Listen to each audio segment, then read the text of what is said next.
Hello everyone, it is June 20th, 2010. This is Global Government News and I am Darko. The title of this article is Napolitano Advocates Government Surveillance of Internet to Fight Homegrown Terrorism.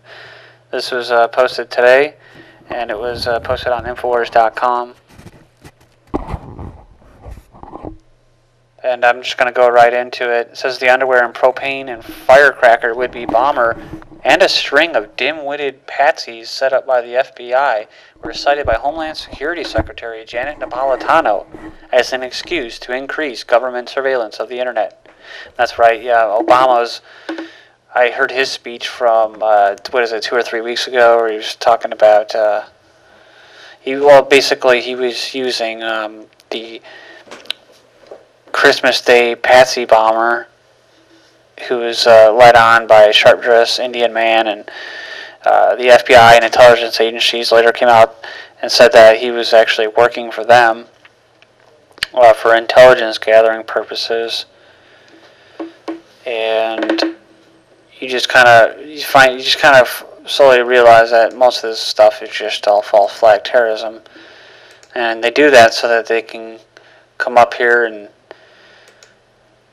they can basically say, oh, we need to take away all your freedoms because of the underwear pants bomber who was working for us, by the way. And, oh yeah, and those body scanners, yeah, we're going to implement those in the airports. And, yeah, don't worry about Michael Chertoff, who's promoting them and who's working for the Homeland Security, but also has something called the Chertoff Group, which has an invested interest to sell these body scanners because he profits off of them. So, but let's not look at that. It's all about keeping you safe. And it says fighting homegrown terrorism by monitoring internet communications is a civil liberties trade-off the U.S. government must make to beef up national security, the Associated Press reported on Friday. And it says the First Amendment protects radical opinions, but we need to have the legal tools to do things like monitor the recruitment of terrorism via the internet. Napolitano told a gathering of the American Constitution Society for Law and Policy, we can significantly advance security without having a deleterious impact on individual rights in most instances. I don't believe that statement. I don't think you can, because most of the people aren't even aware of the amount of information that is taken from them and how much they are surveilled.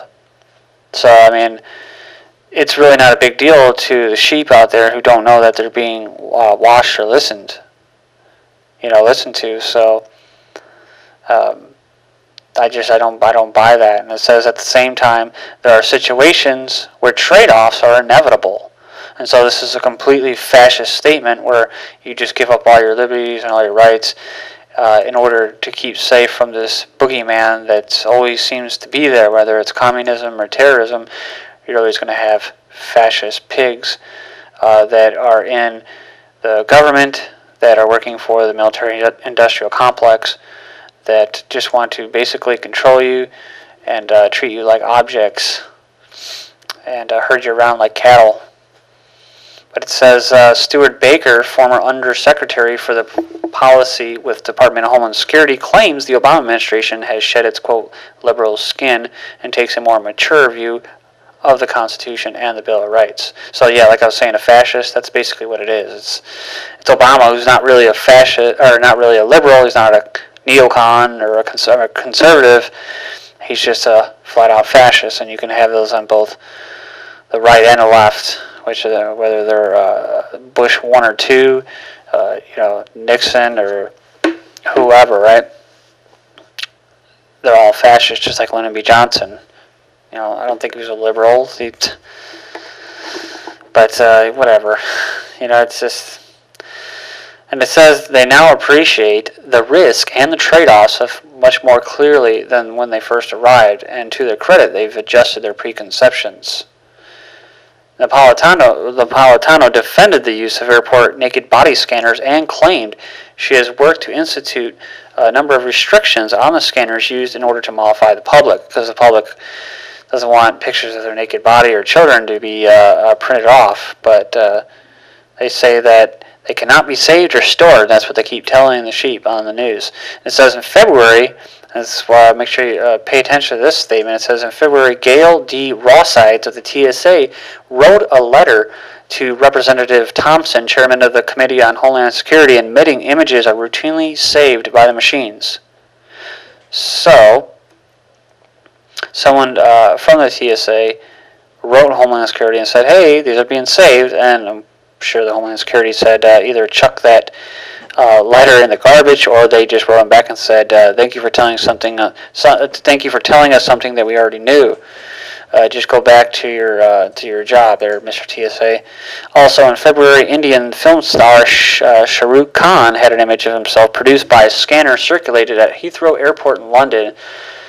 Airport workers asked Khan to autograph the printout, and I did cover this story, and there was a video that I made on it, and there was people that were kind of disheartened by it, or just kind of uncomfortable with the whole body scanners that were going into the airports, and this had just come out, this story, and there was people that were either saying that this didn't happen, that body scanners don't exist, and this whole story was just fake, or they were saying, oh, well, you guys are just making a big deal out of nothing, and Khan was just laughing about it, and he didn't care. But, I do care, because I have to travel. Well, I don't have to travel to the airports, but it's like I haven't traveled to the airports since 2004, and I don't want to travel ever again, just because I don't want to have the experience of having these TSA lowlifes going through my shit. And I'm sick of like I said, the fascist terminology or phrases of, if you have nothing to hide, then what's the thing is then you have nothing to worry about, so. But that's what it's all about, when you have your little your little amendment where they can't just search your vehicle based off nothing. So, but different story, and let's just continue and finish this up. It says the government has spied on Americans involved in entirely legal political activity and activism for decades. In the mid-'70s, the Church Committee revealed the surveillance, infiltration, and subversion of political groups under the FBI's COINTELPRO. So that's right, COINTELPRO did it actually exist. The CIA was also actively involved in monitoring political groups. Yeah, that's intelligence agencies are definitely all about manipulating or controlling public opinion, swaying public opinion. So, and it's just to suit the Western faction of the New World Order, or Illuminati, or powers that be. They just want, that's what they're doing. They're reinforcing the Anglo-Saxon little agenda, and so that's all they do. There's not really more to say about it. That's what the CIA does. They protect the establishment. They protect their interests. They're not protecting the American people.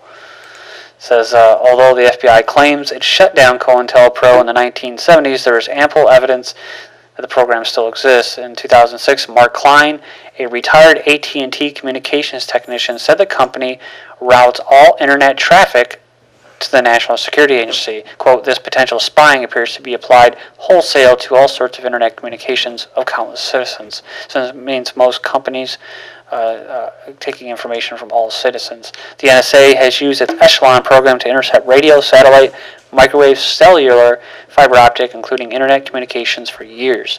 The NSA has intercepted telegrams and mail since the early 1950s under Project Shamrock. All telegraphic data entering into and exiting from the United States was intercepted by the NSA with avid participation of Western Union and its associates. And I just wanted to plug these two videos that I had posted on the internet censorship. One was titled "Red Alert: Governments Attacking Internet and Free Speech." It's a 6-part series, lots of information.